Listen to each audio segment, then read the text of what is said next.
your review has a table of contents of exactly what type of problems, the examples, what slide they're on. Yes, the review packet is going in as a grade. It's a 50 points. And our total quarter 2 points is 400. That's how many points we did in quarter 2. So I believe that's like, I want to say like 10%.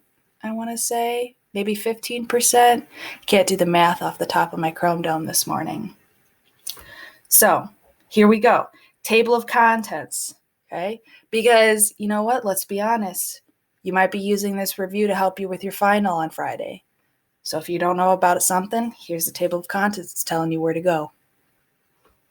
All right. So again, I'm going to zip through this. I'm going to talk really fast. It's going to be like I'm talking to myself. Okay. If you do have like a major question, let me know. So arithmetic sequences. One of the vocab words you need to remember from arithmetic sequence is this one called a common difference. And basically what a common difference is, it's the number we add or subtract by.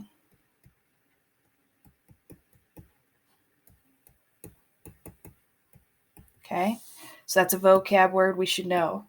It's a common difference. It's what we add or subtract by. Again, this is from way back module 1. All right, so example 1, we're going to write recursive formulas for these tables, these two tables here.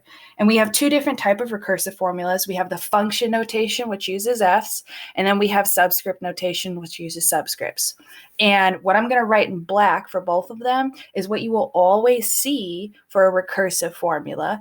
The only thing that changes is anything that I write like an underline for the blank space, because that will change depending on your table. So function notation is going to be f of n is equal to f of n minus 1, and then something. That semicolon means given. F of something equals something. This is the function notation of a recursive formula. The subscript notation is a sub n is equal to a sub n minus 1, something, given, and again, that's what that semicolon means, a sub something equals something. Okay, so here we go. Looking at this table, we have 2. How do we get from 2 to 5? That's the same as getting from 5 to 8.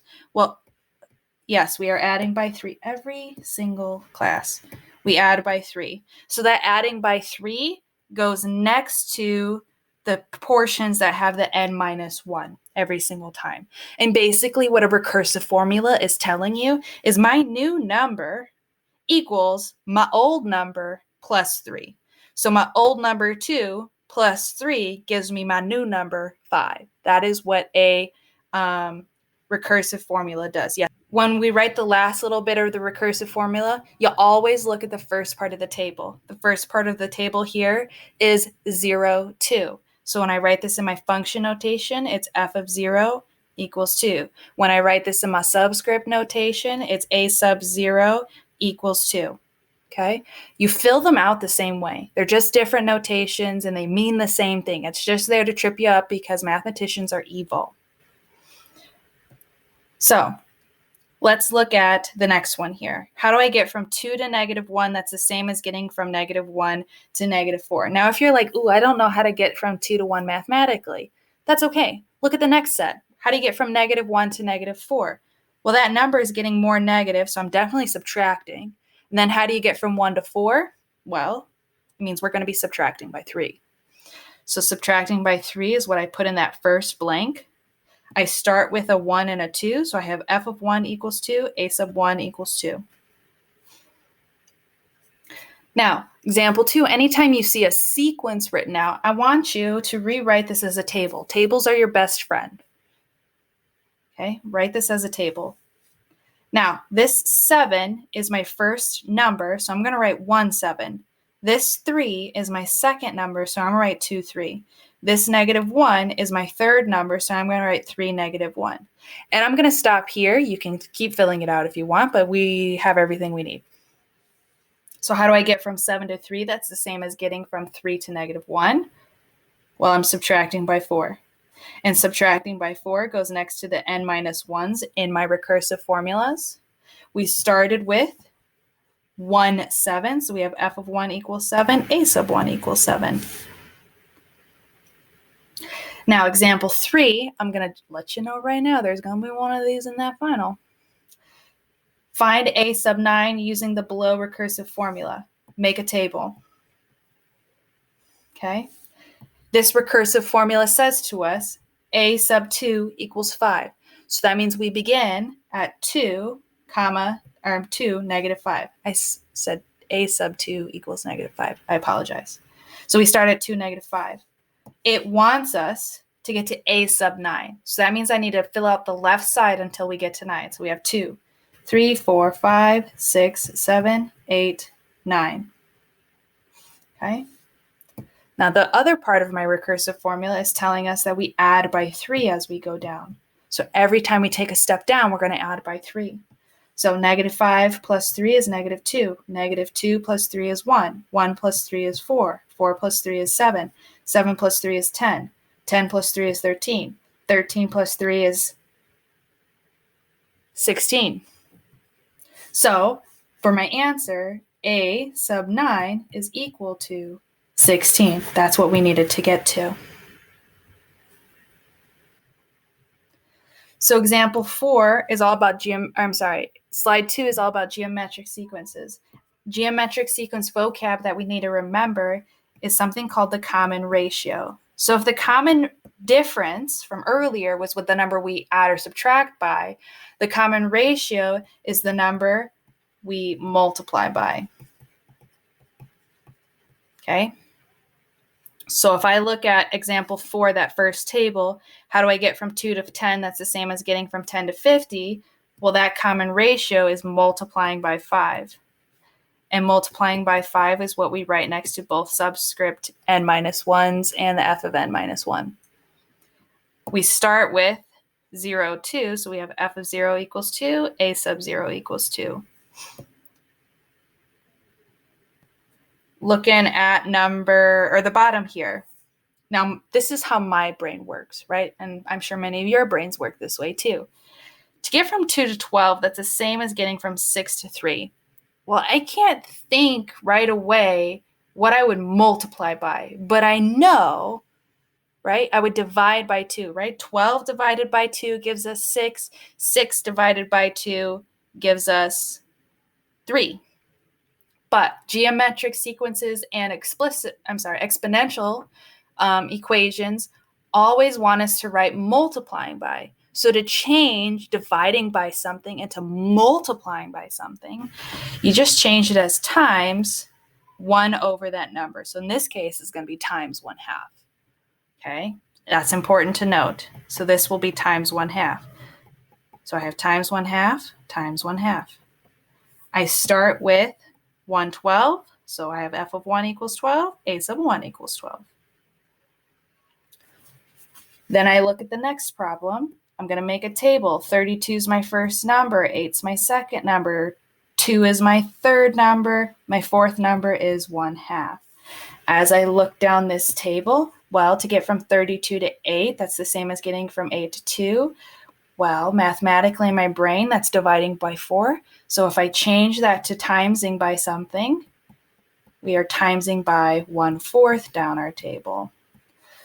So when I write this all out, and I hope you forgive me, but I'm just going to write it all out in one shot, we get f of n is equal to f of n minus 1 times 4. F of 1 equals 32. That was our start value. A sub n is equal to a sub n minus 1 times, 1/4, Ms. Rowolf, 1/4, Ms. Rowolf, given a sub 1 equals 32. Then example 6, find f of 7 using the below recursive formula. So I'm going to make a table again, and we need to get to f of 7. Now we start with here with f of 1 equals 64. So we have 1/64. We know we need to get down to 7, so I'm going to fill this out. So we get down to 7, and this is what we need. Mathematically, this is telling us we have to times by 1/2, which again is just a fancy way of saying dividing by 2. And you can always use your calculator throughout all of your final. So I'm going to go this real quick. 64 times 1/2 is 32. 32 times 1/2 is 16. 16 times 1/2 is 8. 8 times 1/2 is 4. 4 times 1/2 is 2. 2 times 1/2 is 1. So f of 7 is our final answer, equaling to 1. All right, and again, if you haven't written all of this out, that's okay. The answer key is already in our Google Classroom. Now we're going to write explicit formulas. These are the ones I believe most of us are more comfortable with. So looking at this first table, it's just these 4 tables are just like the tables we did in the first 2 slides. So this one we're multiplying by 5 down our table. We have everything we need to write out the explicit formula. So f of n is equal to, we start with on the right side a 2. As we go down the table, we're multiplying by a 5. And then my exponent here is going to be just an n. Why is it going to be just an n? That's right. We start with a 0. Looking at this next one here, as from earlier, we know this is multiplying by 1/2, right? We figured that out in the slide prior. So we have, everything we need to write this out. So we have f of n equals, I start with a 12. As I go down my table, we're multiplying by that 1/2. This time, though, my exponent's going to be n minus 1 because my table starts at a 1. Okay? All right, looking at the next one here, we add by 3 as we go down our table. So when we write the explicit, it's going to be f of n is equal to, where's my pen? We start with a 2. We're adding by 3. And we have, now is the variable here, is it going to be a regular variable or an exponent variable? Is it going to be next to the 3 or in the exponent? Yeah, it's going to be next to it. When's the only time we'll put our variable in the exponent? Yeah, when we multiply. That is the only time that you will put your variable in the exponent. So this is going to be just an n because it starts with a 0. Okay, now this says simplify if possible. I want you to note that here. So looking at this table, we already figured this out earlier. We're subtracting by 3. So when we look at this table, we have f of n equals, we start with a 2. We are minusing 3. But we're going to have to do parentheses n minus 1 because our table starts with a 1 on the left side. Anytime we see this parentheses happening during an arithmetic sequence, because arithmetic and linear sequences are the only ones that we can simplify, you're going to have to simplify, and I'm guaranteeing you right now you're going to have to simplify during your final. So, to simplify, you always distribute the number in front of the parentheses, including its sign. So we have -3. And when I say distribute, it's just a fancy-dancy evil way of saying multiply. -3 times n is a -3n. -3 times -1 is a +3. Nothing else was fiddled with, so everything else stays the same. We combine like terms. When we combine like terms, we're looking for 2 numbers that either have the same variable or don't have any variable with them. In this case, 2 and +3 do not have a variable, therefore they are like terms.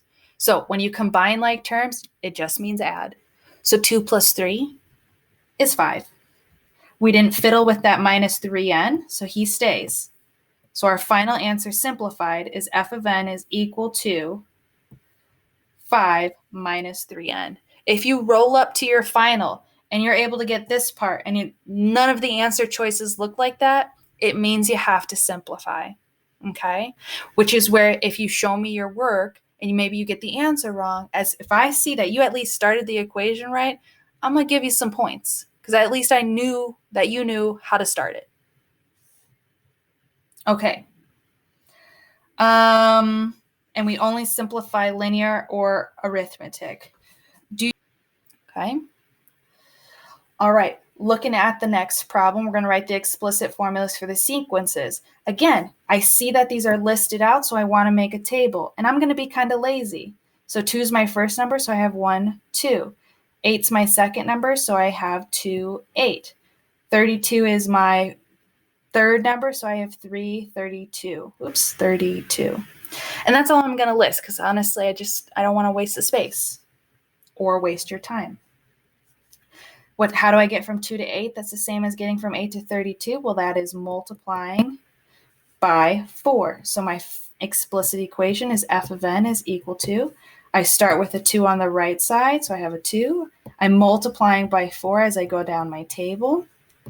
And my exponent is going to be n minus 1 because my table starts at a 1 and we use an exponent because we are multiplying down our table. Looking at the next one. Again, I'm probably just going to write the first 3. So my first number is 7. My second number is 3. My third number is -1. As I go down this table, we are subtracting by 4. So we have f of n is equal to, I started with a 7 on the right side. I'm subtracting by 4 as I go down my table. And then my table on the left part starts with a 1, so I have parentheses n minus 1. I see a parentheses, means I can simplify. When I simplify, I distribute the number that's in front of the parentheses. Don't forget the negative. -4 times n is a -4n. -4 times -1 is a +4. Nothing else changed. So we have f of n is equal to 7. 7 and 4 are like terms because they both don't have variables, so I add them together. 7 plus 4 is 11. Right? Yes. So f of n is equal to 11 minus 4n. That's our final simplified answer. Moving down. We're going to graph the following and plot 5 dots. So once again, table, table, table. I make a table. It wants me to plot 5 dots. My start value here is f of 1 equals 8. So I have 1, 8. It wants me to plot 5 dots, so I need to figure out what 2 is, 3 is, 4 is, 5 is. So that's going to be my 5 dots. It tells me to subtract by 2 as I go down my table. So I'm going to subtract by 2. That gives me 6, 4, 2, 0. I'm going to plot these dots. You guys should hopefully be comfortable with plotting ordered pairs. 1, 8. So we have go to 1, go to 8, plot a dot. The next one's 2, 6. Start at the middle, go to the right 2, up 6. 3, 4. Go to the middle, go to 3, go up to 4. 4, 2. Start at the middle, go to the 4, go up to 2. And the last one's 5, 0. Start at the origin, go to the right 5. We don't go up anything because it has a 0, and that's it. The next one, again, we're going to make a table. It tells us that we start with 0, 1. A sub 0 equals 1. A sub 0 equals 1 tells us our first row. 0, 1. So if it's written on the left side, you write it on the left side. Written on the right side, you write it on the right side. This part tells me we are multiplying by 2 as we go down our table. And then we need to have 5 dots. So I need to figure out 1, 2, 3, and 4. That's 5 rows here. So 1 times 2 is 2. 2 times 2 is 4. 4 times 2 is 8. 8 times 2 is 16. So plot our dots here. We start with 0, 1. So in the middle here, start at 0, go up to 1. The next one is 1, 2. Start at the middle, go to the right 1, up 2. Next one, we have 2, 4. Start at the middle, go to the right 2, up 4. Next one is 3, 8. Start at the middle, go to the right 3, up to 8. And the last one is 4, 16. So start at the middle of my 2 bold lines, go to the right 4, up to 16. And we don't connect them because all they asked you to do was plot dots. Okay. here we go. I'm going to scroll down. Again, I'm making this a video, so it's all going to be there available to you later. All right, linear function word problems. Yay. I'm going to go through all of these. So, James has 150 apple trees full of apples. Each day, he picks all the apples from 3 apple trees, and we are to write an equation to model how many apple trees he has left to pick from. Okay, guess what we're going to draw? A table. A table. So we have to figure out our start value. James has 150 apple trees. Does it give us a time 1 of any kind? Does it say first, day 1, week 1? No. So when we start this, it's 0, 150. Okay. Now it's asking us to model an equation of how many apple trees he has left to pick. So if he picks 3 apple trees, is that subtracting 3 or is that adding 3?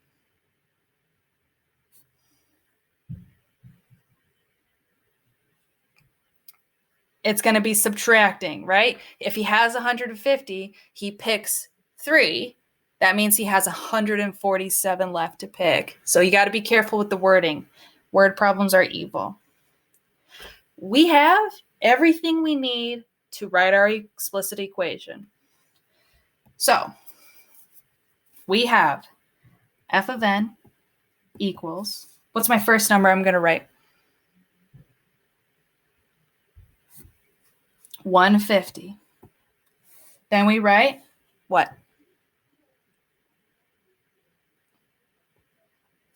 And then my variable, is that going to be a regular variable or an exponent variable? Regular. And it's just going to be an n because our table starts with 0. Now, I feel like most of us are super confident, especially by now, writing our equations like this. And that is good because our problems in our final are multiple choice. So if you're confident in writing like this, but you see a multiple choice problem that looks like this,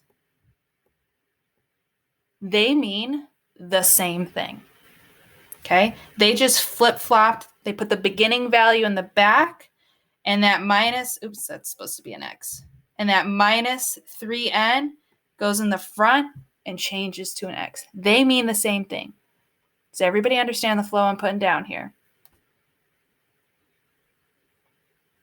Okay, so if you're confident in writing it in the order that we have written here, do that. Then when you look at your problem choices for your multiple choice test final, look at the one that looks similar, okay? This would be a similar answer, okay? Huge hint right there. Now, down here, it's like, hey, how many apple trees is he going to have left to pick after 7 days? What do I do to do that? This is what you're going to do. You're going to take this OG original gangster equation, this f of n equals 150 minus 3n. You're going to take the OG original gangster equation. You're going to plug in 7 because it's asking after how many after 7 days. So f of 7 equals 150 minus 3 times 7. Why is it times 7, Miss Rolfe? Well, because negative 3n means negative 3 times n. Plug this into your calculator exactly how you see it, and you should get that f of 7 is equal to 129. Okay? Or if you're feeling really, really ambitious, you can fill out the rest of your table to 7.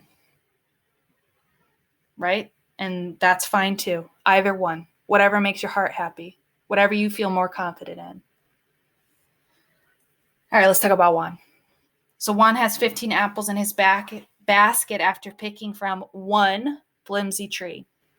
Each tree he picks apples from, he increases his amount of apples by 30. Write an equation to model how many apples he has. So, right from the beginning, we're going to start making a table.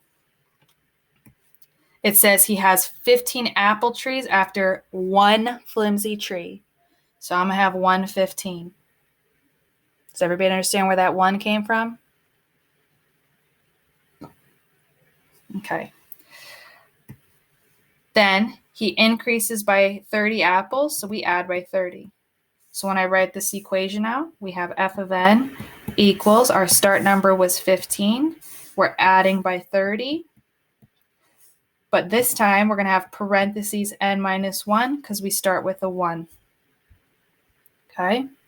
Another way you will see it is y is equal to 30n. Oops. Hey. Stop that. 30 times x minus 1 plus 15. So if this is what you write, this is the answer you see, that would be the one you would pick. It asks how many apples will be left after he picks from 10 trees. So we're going to plug in 10 for this n and 10 for this n. So we have f of 10 is equal to 15 plus 30, 10 minus 1. I do the mathy math of this side in my calculator, and I get an answer of 285 apples after 10 trees. Holy guacamole. That's a lot of apples. So it says number 14, which one are we going to simplify? Are we simplifying our problem from number 12 or 13? Which one can we simplify?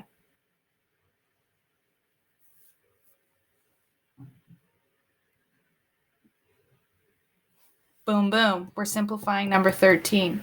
So let me rewrite it here.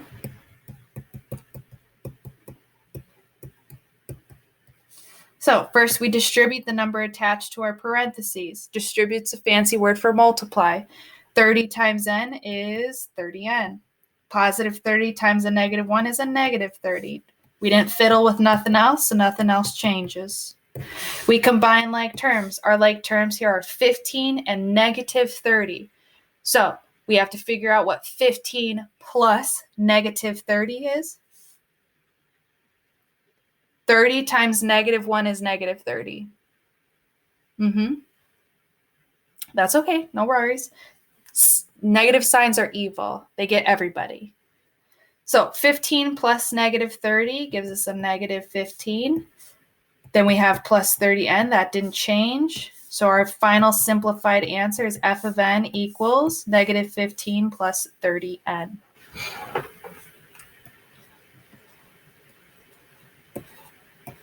All right.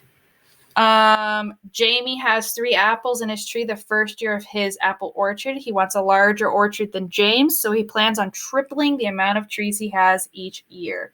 So first thing I'm going to do is draw a table. It says that he has 3 apple trees in the first year. So I got 1, 3. What tells me what we're multiplying by? What word? Tripling, which means we're going to multiply by 3. We have everything we need. So we have f of n equals, we start with 3 trees. We're multiplying by 3 because we're tripling. Where does my variable go? Next to the 3 or in the exponent of the 3? And it's going to be n minus 1 because we start with the 1. If on your final you see an answer choice of y is equal to 3 times 3 to the x minus 1, they is the same. Do you guys want to go through how to fill out for 4 years, or are we cool with skipping that? Please let me know and be honest. So we're trying to figure out after 4 years. So you have 2 options. You can fill out the rest of this table up to 4, or you can do f of 4 equals 3 times 3 to the 4 minus 1. You're replacing both of these n's with that number 4. And plug this into my calculator, you should get 81. And again, if you need calculator help during your final, like, hey, how do I make an exponent? Hey, how do I make a fraction? Hey, how do I put an equation into the table? I can do that. Any other questions I can't help with? So Jessica's apple orchard is too big for her to handle. She has 400 apple trees currently and plans on getting rid of half of her apple trees in the next couple of years. So I'm going to make a table. It says she currently has 400 apple trees. It don't say anything about first week, first day, first month, day one. So we have 0, 400. If she's getting rid of half, that means she is multiplying by 1/2. So when I write this equation, we have f of n is equal to 400 times 1/2 to the exponent n. And it's just an n because our table starts at 0. Okay. If you got to figure out how many trees she has after 3 years, you can plug it into the equation or fill out the table to 3.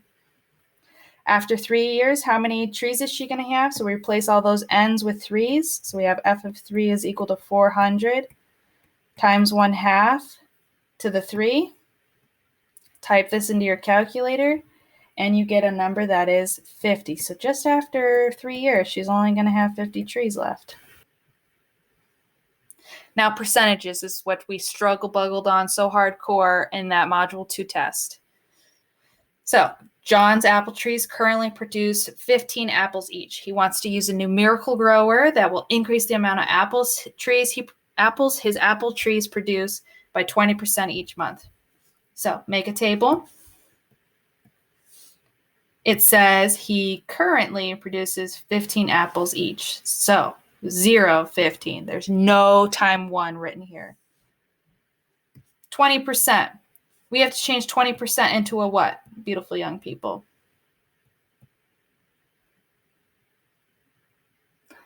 Yeah, decimal. When we change that to a decimal, it's 0.20. Okay. Now, it says he is increasing the amount of apples by 20%. We are not multiplying by 20 down this table. You have to do 1 plus 0.20 because it is an increasing percent. 1 plus 0.20 is 1.20. 1.20 is what we multiplied by down our table. So many of you used 0.20 as what we multiplied by. Please remember that 1 when it's increasing. So we have f of n equals 15 times 1.20. Hello, pen.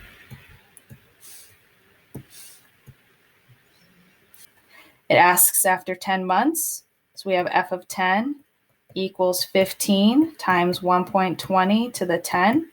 Type this into your calculator, and you should get 92.88. And the next one's a decreasing problem. So the next one, we're talking about this Jeffrey guy. He has 5,000 edible apples, but each year this amount is decreasing by 20%. So first things first, the first year he has 5,000 apples. So that's why we have 5,000 in our table. We are decreasing by 20%. So first we have to take 20%, change it to a decimal, which we already know from earlier is 0.20. But because it's decreasing, we got to do 1 minus 0.20. Okay? And 1 minus 0.20, type that into my calculator, I get 0.80. That is what I'd be multiplying by down my table is 0.80. So when we write this out, we get 5,000 times 0.80 to the n minus 1, because we start with a 1. So when we figure out after 10 years how many apples he's going to have, we have f of 10 equals 5,000 times 0.80 to the 10 minus 1. Plug that into my calculator, and I get 671.09. We're going to write an explicit equation for the graph. So you make a table. Find all the nice points. Oops, that's not one. This is. So we have 0, 1. We have 1, 3. We have 2, 9. This is an exponential equation, which means we multiply by 3 as we go down our table. So looking at this information, we already know everything, right? This starts with a 1. We're multiplying by 3, and it has an exponent n because we started at 0. That's it. So let's look at this guy. Make a table. Find all the points that pass through a grid intersection. So you always start at the y-axis, so we have 0, 3. The next one that's nice is right here, and that's 1, 6. And that's really all you need to write out. You only need the first 2 rows. So is this an equation, an exponential equation, or is this a linear equation?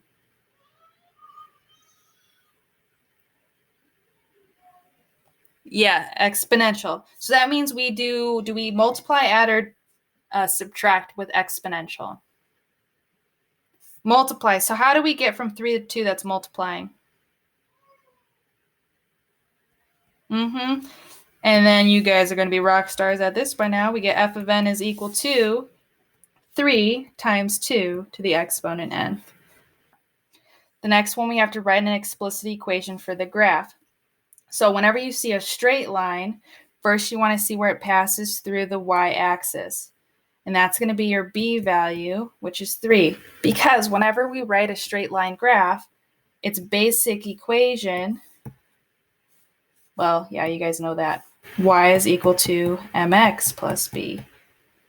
So we figured out our b, we got to figure out our m. In order to figure out your m, you have to find where your graph passes through a grid intersection that's nicey nice. So in this case, it passes through, if I follow my graph, right here. So my m equals, well, I go down 1. So that's a negative 1 on the top of my graph. I go to the right 2. So that's a 2. It's a positive 2 on the bottom. And that's it. So we have y is equal to negative 1/2 x plus 3. That's our final answer. Okay. Looking at the next one, I'm going to pick one of these. I'm going to pick 22 here. We have a linear equation, right? Which means it's a straight line. So that means we have to use this basic y equals mx plus b guy, where our b value is where we begin on the y-axis, and here we begin at negative 2. M, what is m? Does anybody remember what m is?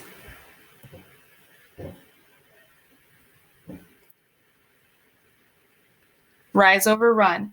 So I got to find the next point on my graph here that I can count to nicely. So if I look, this is the next nice point I see.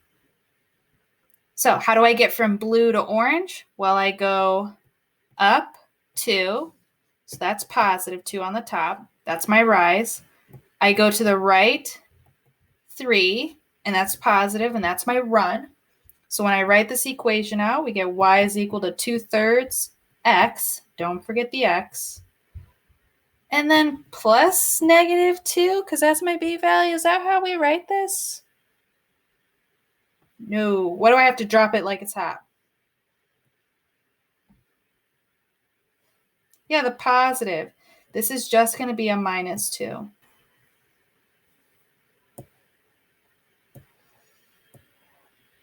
All right. Looking at 23 and 24, I'm going to make a table for both. Now it says plot 3 dots, so I'm only looking for 3 dots here. This f of n is equal to 2n plus 4. N, just an n, means my table starts at a 0. This 4 is my beginning value. It's written backwards from how we've been writing it, but that's okay because we're smart and we're good and we're awesome. What's that?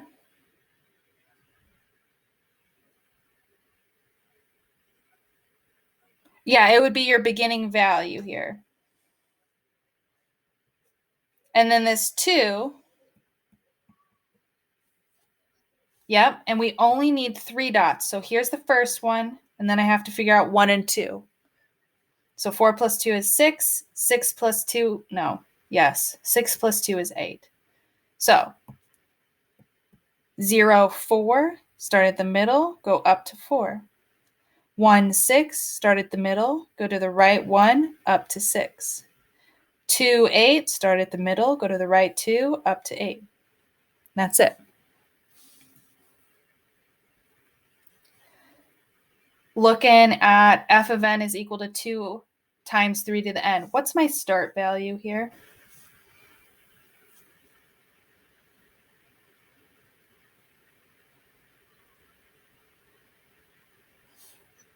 Yeah, 0, 2. And it's 0 because my n is just an n. And we always wrote our start value in front of our parentheses. So that 3, what is that 3 telling us to do down our table? Multiply. Don't doubt yourself. You're correct. Plot 3 dots, so we need to figure out what 1 is and 2 is, and that's 3 dots. So 2 times 3 is 6. 6 times 3 is 18. Plot these points. So this first one, 0, 2, start at the middle. We don't go anywhere. We just go up to 2. Next one is 1, 6, start at the middle, go over to the right 1, up to 6. Next one is 2, 18, start at the middle, go to the right 2, up to 18.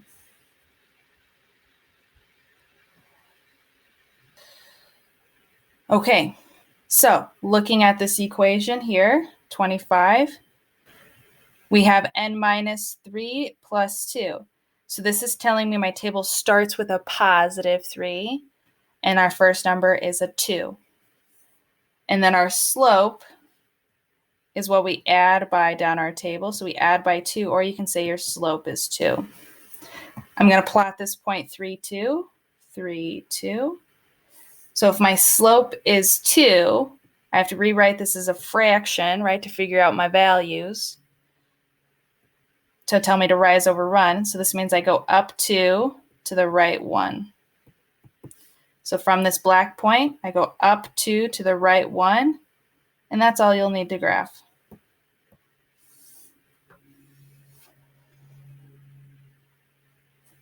All right, let's do one of these guys. Write the equation that has a slope of 3 and a line that passes through negative 3, 5. So it tells me I start with negative 3, 5. I have a slope of 3, which really just means you add by 3 down your table. So we have everything we need. We can write this equation out. We can simplify it.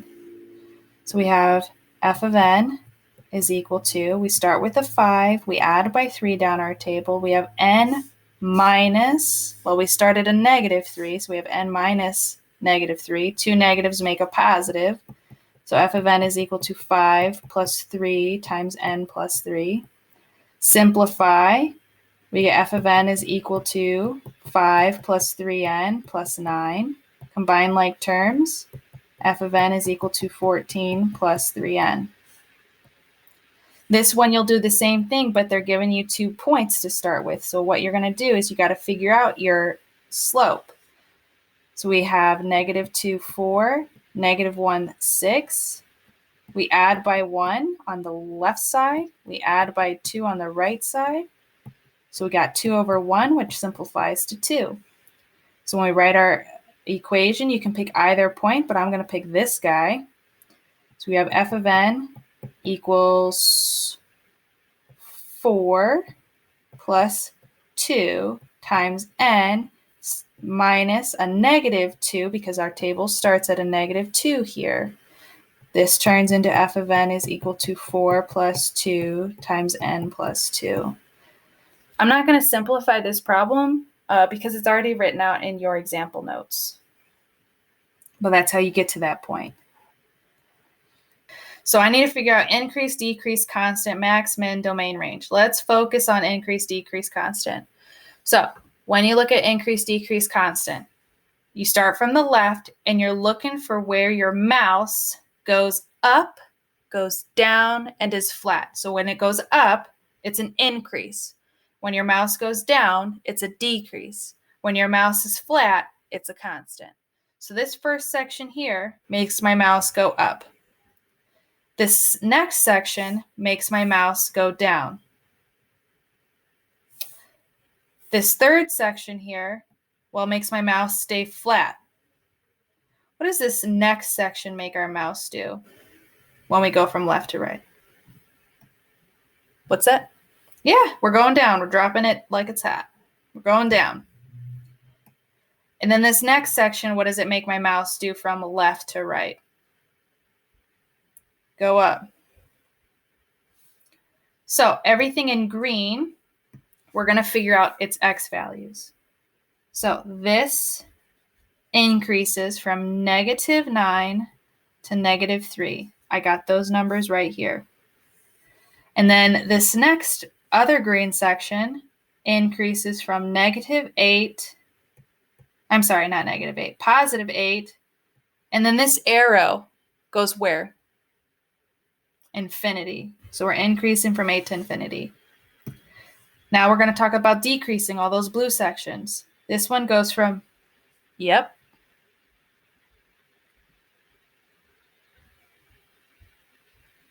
We only domain and range. So this decrease is from -3 to -2. -2.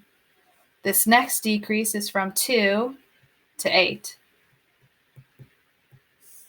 We have a constant from -2 to 2.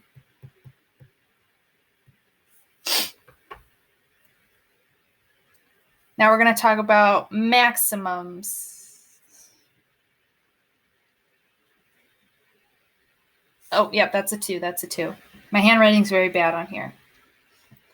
Now we have to talk about a maximum. A maximum is where we see a peak. Peaks only happen. The only peak that's happening is here. Arrows are not peaks. And we write maximums as ordered pairs. So this orange scribbly dot, its x value is -3. Its y value is 6.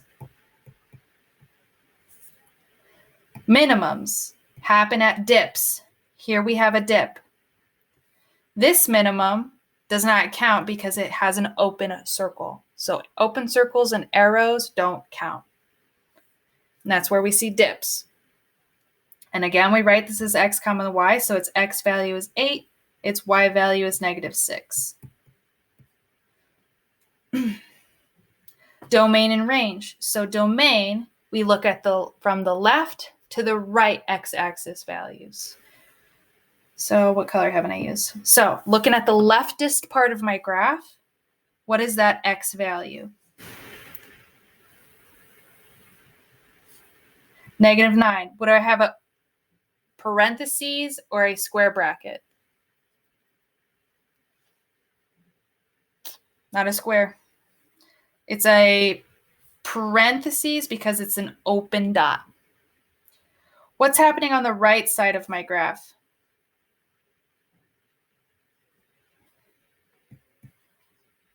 That's right. It's an arrow. It's infinity. Infinities always use parentheses. Now let's look at the range. Romain. Your range is from the bottom to the top. So the bottomest part of my graph is here. What is that y value? -6. Is that going to be a parentheses or a square bracket? If it's a closed dot, square bracket. And then what's happening at the top here? Infinity. Lastly, but not leastly, figuring out if it's a function or not. So for this first one, you use a vertical line to make sure it doesn't pass through more than once. It passes through just once. So it's a function. And I'm going to say pass through once. Okay. This second one here at the bottom, or this first one at the bottom, passes through a vertical line twice. So it's not a function because it passed through twice. Okay. Tables, you're looking to make sure there's no repeats on the left side. This one, there's repeat 4, so it's not a function. Repeat 4. When it's ordered pairs, you're looking for if there's repeats of the first number. This one's a function because there's no repeats. Okay, that took a lot longer than I anticipated.